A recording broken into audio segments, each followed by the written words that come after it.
Parce que comme vous le savez, en 2015, il a été lancé à Abidjan le programme de lutte ou d'éradication même de la peste des petits ruminants à travers le monde.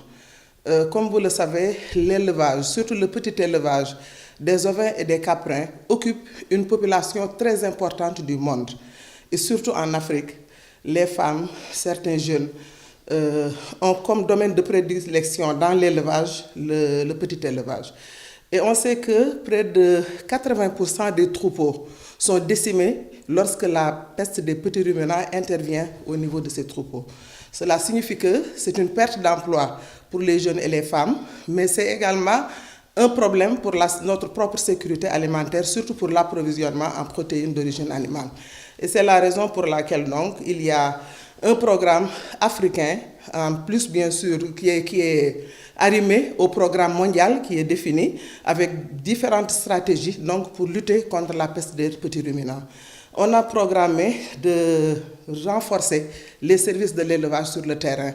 D'abord le personnel, et je peux dire que pour ce qui concerne le personnel, il y a un bond très important qui a été fait avec le président de la République qui a recruté près de 300 personnels de divers ordres donc pour le secteur de l'élevage. Parmi nos objectifs, le contrôle au niveau des frontières, parce que c'est une maladie très transfrontalière qui est désastreuse quand elle intervient, et c'est pourquoi on observe les troupeaux à leur entrée au Sénégal pour voir, quand ils sont en quarantaine, quel va être leur comportement.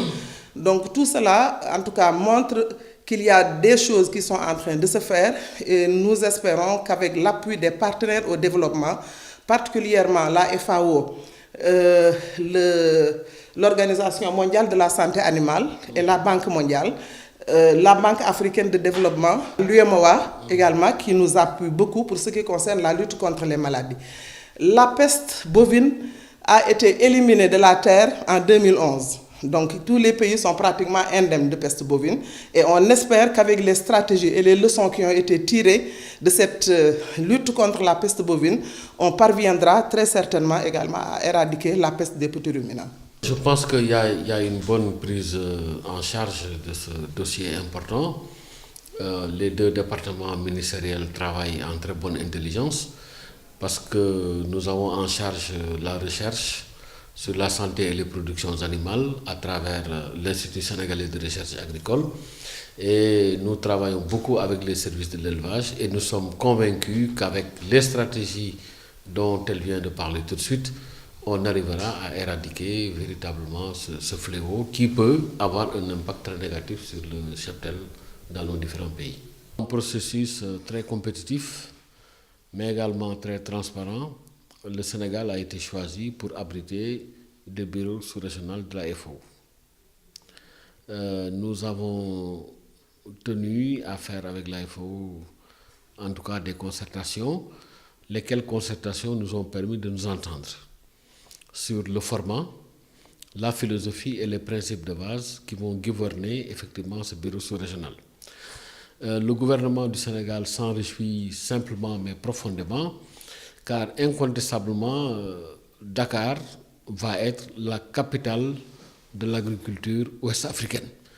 Ce qui est une très bonne chose et qui confirme le tonus, la vitalité des orientations stratégiques définies par son Excellence M. Macky Sall, président de la République. Je crois que le fait que l'agriculture sénégalaise, l'agriculture au sens large, l'agriculture et l'élevage progressent constamment et jouent leur partition en ce qui concerne la constitution du PIB, ceci a beaucoup joué pour qu'on considère effectivement que notre pays peut être une vitrine, donc peut servir d'exemple et être capitale, en tout cas, de l'agriculture ouest-africaine. Nous allons signer avec la FAO, Inch'Allah, au mois de septembre. Le directeur général de la FAO sera à Dakar. Ça va coïncider avec le 40e anniversaire du premier accord de siège signé entre le Sénégal et la FAO. Donc vraiment, ce sera une très belle fête qui va confirmer une nouvelle fois la justesse des orientations stratégiques fortes définies par son Excellence M. Macky Sall, président de la République.